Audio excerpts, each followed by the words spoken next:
Et donc, oui. pour vous parler du contenu, oui. Un point de presse comme celui-ci, on fait des fiches pour le président.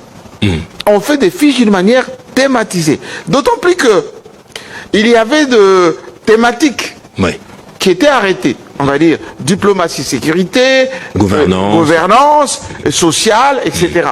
Par domaine, il aurait fallu préparer des fiches pour le président. Ça aurait évité quoi? Quelques paradoxes. Parce que si le président a des fiches qu'on appelle des pense-mètres dans notre métier, par exemple, le président ne pourrait pas dire nous sommes devant l'Éthiopie en termes de développement, par exemple. Les chiffres de la Banque mondiale ne donnent pas ça. Le président ne peut pas dire nos universités sont plus que les universités du Canada. Par exemple, ça, même si notre frère qui est là-bas, il est bien gentil, mais le Canada fait partie des pays en matière d'éducation, de la primaire, de la maternelle jusqu'à l'université, le plus développé.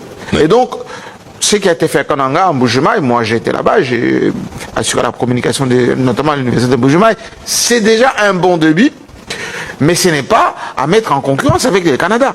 Et donc, même sur le salaire de nos fonctionnaires, le président aurait laisser, par exemple, au ministre de la fonction publique, au ministre des Finances, donner cette information-là. Parce qu'aujourd'hui, il y a comme un débat au sein de la fonction publique, notamment au sein de la police, de l'armée, de dire, mais est-ce que nous touchons autant, etc. Donc, vous voyez que il y a des choses qui devaient faire l'objet des fiches. Ça aurait évité que le président, par exemple, puisse avancer certaines données qui aujourd'hui sont en débat. Et je vous ai dit, il y a 48 heures, personne ne vient pour refixer l'opinion. Voilà, le président a voulu dire ça, a voulu dire ça, a voulu dire ça. Il n'y a pas eu de plateaux spéciaux, ce soit dans les chaînes nationales. Aucun plateau spécial commandé. On a laissé ça à la merci des journalistes qui vont dans tous les sens. Mais regardez, la plupart de ceux qui font les commentaires aujourd'hui, c'est ceux qui étaient là. Ils n'ont pas été réquisitionnés pour ne pas dire. On a dit, voilà, vous, sur Bossolo par exemple, ou sur Télé50, même la TNC n'a pas fait de plateau de décryptage. Donc, c'est pour dire, c'est bien les mises en place. C'est bien d'avoir invité autant de journalistes, mais c'est aussi très bien de préparer les éléments de langage, de réserver des plateaux spéciaux, de mettre en place, on va dire, pas des porte-parole, mais des gens qui portent ce projet. Parce que en réalité, Félix Tshisekedi sort de l'ombre. Comme je vous l'ai dit, avant c'était des suspicions de ses partisans qui parlaient. Maintenant il endosse tout lui-même. Voilà. Mais il a même parlé de Joseph Kabila. Donc c'est pour vous dire que pour lui, il n'y a plus de sujet tabou. Autant il aurait fallu attendre que la chose soit consommée dans l'opinion, qu'à un moment donné, qu'on puisse même le supplier, mais le président, qu'est-ce qu'il en pense, qu'il s'exprime, qu'il dise, lui-même est monté au créneau. Maintenant qu'il a fait, il va y avoir, vous avez vu avec Fayoul et les autres, les gens vont entrer dedans maintenant, vont entrer dedans. Vous dire, voilà, comme vous vous êtes exprimé, voilà ce que nous on pense. On a laissé la place à l'opposition. Délice Sanga s'est exprimé sur Bossolo. Sanga a parlé, Fayoul a parlé. Maintenant, les autres vont aussi parler. Maintenant, en démocratie, une fois que le débat est lancé, il faut laisser la place au débat. Il faut laisser la place, on va dire, aux analyses, aux stratégies des uns et des autres. Parce que ce qui est en question ici, c'est quoi? C'est la gouvernance. C'est la gestion du pays. Donc, comme tout le monde aspire soit à récupérer le pouvoir, soit à déloger Tshisekedi pour venir, soit à perturber ce qu'il est en train de faire. Et donc, c'est de bonne guerre que maintenant, tout le monde va aller dans le débat. La presse y compris. C'est pour ça que la presse aussi va maintenant faire toutes les analyses imaginables et possibles avec parfois des supputations.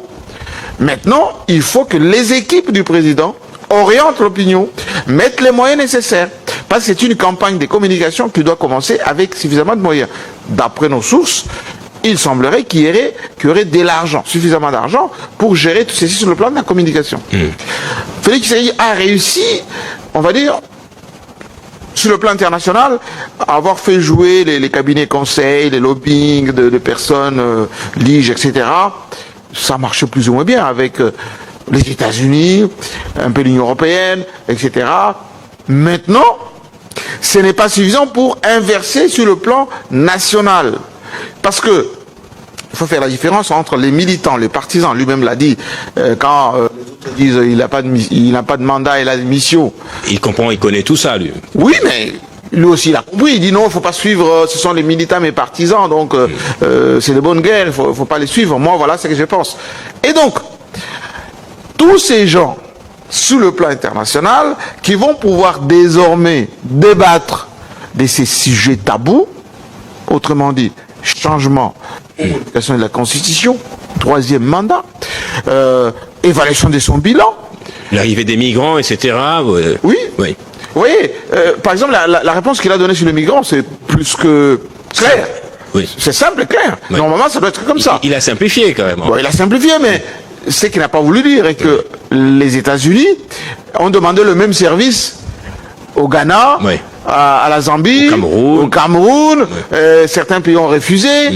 Et puis chez nous, on a un peu lié ça. Moi, j'avais reçu dernièrement le ministre de la Santé, ce que Trump avait coupé du côté de USAID. Il a maintenant mis en conditionnalité du côté de ces migrants, etc. Ah, d'accord. Oui. Ah oui, c'est comme ça. Oui. Et donc Trump, c'est un commerçant, c'est quelqu'un, c'est donnant-donnant. Il dit, je vous donne pour soutenir votre santé, vous laissez entrer ces gens-là qui sont indésirables chez moi, et puis voilà. Et puis ce sont les à côté de l'accord stratégique avec les États-Unis.